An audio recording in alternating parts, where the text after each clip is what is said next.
Sweet. All right, let's start. So, welcome. Hello. Hello, Joe. How are you Hello. doing? I'm good. I'm good. How are you, Quinten? I'm fantastic. I got a present in the mail from someone this morning. You did. You want to share? I sure do. I got a present from you because you were at the Las Vegas podcast convention and you got some really cool merch that you shared with me. Thank you so much for that. Yes, you're welcome. Yes, they had lots of cool merch there at the podcast Movement Evolutions conference in Vegas. And that was I think it was a great idea for me to go to that and, immerse myself in everything podcasting to help us, support this launch and get us motivated. So no, it was fun to meet all the people there, learn about the industry. There was just tons of value in going to that event. So merchandise was just one of them. Awesome. And it gives us ideas for when we get, our millionth download. Oh, yes. Oh, yes. We'll get there. We'll get there. So I'm so excited because it's recording episode number 1 and we get to talk about ourselves a little bit and about our community and how we became friends and started working on this podcast together. Exactly. No, I'm really excited too. So let's just jump in, I guess. So I'll start. I'll start with how you and I connected and how this podcast started. I think that might be a great way to segue into our content. So Quinten and I met through our mutual friend, Sonia DeMalo, and she is a certified reinvention practitioner with the Reinvention Canada Alliance. And how that came about for me and how I took that certification was through my friend Dan. So I'd say March 2021 or 2022, sorry. I met with her because I saw on her LinkedIn that she had a certification in reinvention. And I thought, wow, that looks really cool. So I'm going to reach out to her. We had a conversation. She told me all about the program and I signed up right away. So joined that. And then a few months down the road, I met with Sonia and she was telling me about Quinten and what a great designer he is. How he's part of learning and development. She's taken some of his programs in Montreal. And what school? At Concordia? Was it at Concordia? Yeah, that's it. Yeah. Yes, at Concordia. And she thought we might. I mentioned to her I want to start a podcast. I've been thinking about it, and the reinvention community was super supportive and saying, yeah, we'll back you up, but we know some people that we might be able to connect you with. And so Sonia connected Quinten and I through that avenue. So ever since then, it's probably been since last August of 2022, we've been meeting weekly on talking about this podcast and getting it going. So yeah, I'm super grateful for that introduction, and we've been having a lot of fun leading up to this point.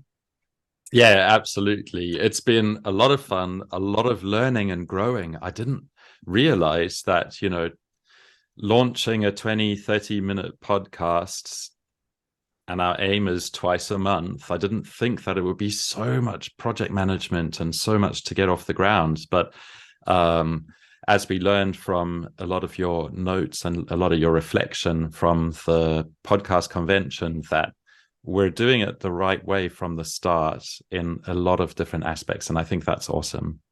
Mm-hmm. Yeah, that was one thing I learned when I was there, is that it sounded we were on the right path already. So, the planning that we've been doing, Quinten, for example, we have our roles that we each have on the show, and obviously we're co-hosts, and we are going to have conversations in some of our episodes. It could happen that there's the odd episode one of us is just talking, depending on if the other is available or not. And then we're also going to have guests on the show. So that will be our structure. So, that was one of the ideas I learned, like you have to have your idea for your show. What platforms are you using? How do you want, who do you want to edit and who do you want to do the design? And Quinten's been doing all of that amazing work. He got us set up on all the different platforms figured out we need to use Audacity for our recording, did our beautiful logos. And he's really great at the marketing aspect. And I said, well, if you're okay with me taking away the content, trying to find new guests for our show, and just coming up with ideas, that's how we are structuring our show. Yeah. Yeah, I think it's working really well, because we're reflecting our strengths, for each of these areas, and we're also not being too serious about it. We're saying, okay, if we're going to do this, we're going to do it well, but we're also going to do it with a playful, let's try this and see attitude, and just see what comes of it. So yeah, come along for the journey and let's connect. Yes, that's our tagline. We're going to try out a few different ones, I think, but I like the idea of connecting with other people. And how we kind of came up with that idea was through the Reinvention program, and how we learned it was such a great place to network and connect with like-minded folks. And it really is about a mindset, and the mindset is an open heart mindset. It's about learning, it's about change, it's about sharing stories and inspiring each other through our experiences. And we thought, what better way to continue with that community and continue to learn from, grow from others, from our guests that we're going to have on the show, by keeping this very open concept of connecting with ourselves and with other people.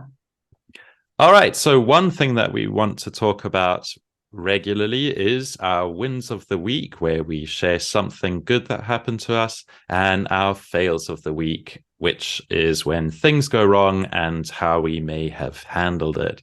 So because this is our first recording and it's on a Monday, is there a win of the week or weekend? Well, I can think of maybe last week. I would say a win of the week is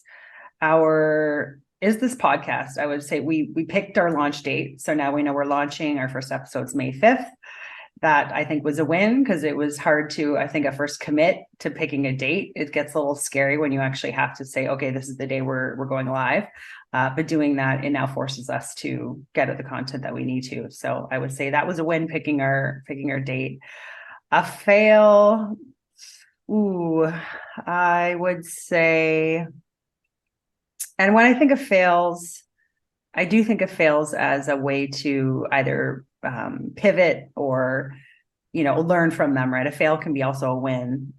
So I would say for me, the fails can become my focus. I constantly have to kind of it's like if somebody's, it's like that little kid that like falls and maybe goes and he's going to pick some flowers when he's on the soccer field instead of playing soccer. Like I always get, distracted, and I have to like pick myself back up and put myself back up on that path of staying focused. So I can easily be distracted, and it's that constant reminder to myself to, to take breaks, but to also just keep going. And I always think of that Finding Nemo, just keep swimming, just keep swimming, just keep swimming. And that's my way to motivate myself to keep going on something. Mm-hmm. That's a great image. Just swimming through the ocean, getting distracted.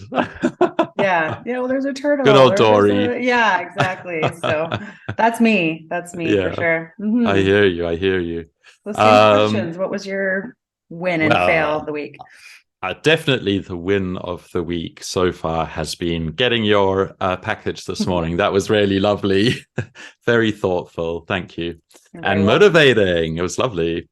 A fail of the week. That's a good one. I don't know. I went to yin yoga yesterday and I overstretched. So today I'm feeling like I need to take it easy. Okay. Yeah. Healthy body, healthy mind, I guess. But it's good to notice those things, right? I think when we can see, even if they seem small, whatever our little fails or wins are, it's good to celebrate them and acknowledge them. And not just, we tend to just jump to the next thing. But I think that's why we wanted to bring that up on the show, because it's important to stop and recognize what you have going on in your life. Yes, absolutely. And if you keep moving, slapdash, just moving forward, focusing on the progress, you're leaving a lot of good reflecting by the wayside, and actually, strategizing or making something more efficient just by slowing down and thinking about it a little bit. Exactly. I love Yeah. that word you used the other day, the metacognition. And I had, even though I knew it, I had to look it up just to ensure, okay, I think I know what this is, but I looked it up, and maybe that's something we could dive into on a show, but I really love that topic. I would love to talk about metacognition. It's one of my favorite ways to think of my life as a project and a process, Mhm. and how I can sort of optimize certain areas of these different projects and see how they're going along. I was introduced to metacognition through teaching middle and high school music and English in the international baccalaureate system, because they use a lot of reflection and evaluation there. So yeah, actually, that's a good segue into introducing ourselves That's what I was going to and say. talking Yeah. about what brought us to this point. So, well, I guess I mentioned a little bit about the international teaching. So I was born in Zimbabwe, grew up there. I finished my bachelor's degree in South Africa, and I don't know what drove me to do this, but I accepted a job teaching music and English as a second language in Tianjin in China, and flew off to China at the age of 22 or 23, and lived there for 4 years teaching at this British international school. It was crazy. And then I moved to Thailand, and I taught in an international baccalaureate school. And there was the Asian financial crisis and the H1N1 avian flu crisis. So a lot of our learners had to leave and go back to their home countries. So I had to, our school got a team of people together as technology leaders, and we started implementing tech and turning the school into a one-to-one laptop school. And then What does that mean, one-to-one laptop school? It means that everyone that's in a class, in a lesson, has got a laptop or an iPad or some way to access the content, and that you're going to focus on digital learning and digital media.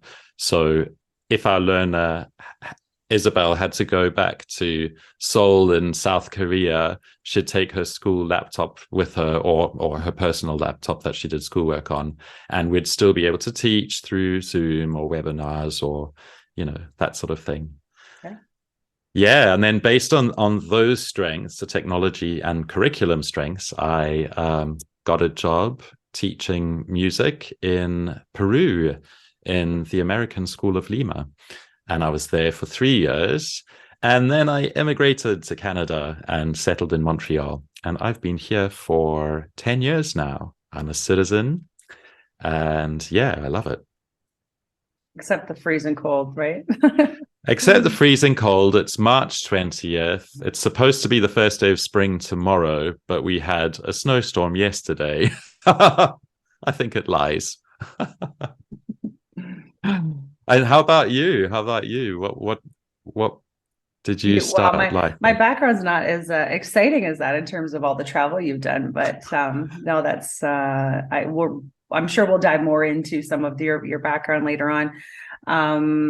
So I grew up in Kincardine, Ontario. It's a small town on Lake Huron, and it was, I think, most of my life I was there. Was born there, grew up there till I was about 1920, and then I decided to come to London, Ontario. For anyone who doesn't know Canada that well, yes, we do have a London as well, and, not London, UK. And I came here to take school. Actually, sorry, I need to backtrack. I actually went to George Brown College in Toronto first for hotel and restaurant management, I think right when I was 19. And I moved there with my brother. We got a place together. He took culinary, I took hotel and restaurant. That was my background. My parents were hoteliers and still are hoteliers. And so it was something I knew, and I didn't know what I wanted to do. So I thought, I'm just going to take what I know. And I went through one semester and thought, nope, this isn't for me. I didn't like the Monday morning 7 a.m. cooking classes for 4 hours. And I went back to Kincardine. And so I decided to regroup and think, where do I want to go next? I had some friends that lived in London. So I came here and I ended up taking an administration course at Fanshawe College for a year. And then I got a job in corporate. So at a large corporate insurance industries. So I started there in 2002 and been there ever since. And so I've had many roles throughout my time there. So I don't know if we want to dive into all the roles I've done, but yeah, it's so I've been in London now for that duration. I've been here for 22 years. And I call London home. I've been here just as long as I've been in. I lived in Kincardine, and that's where I am.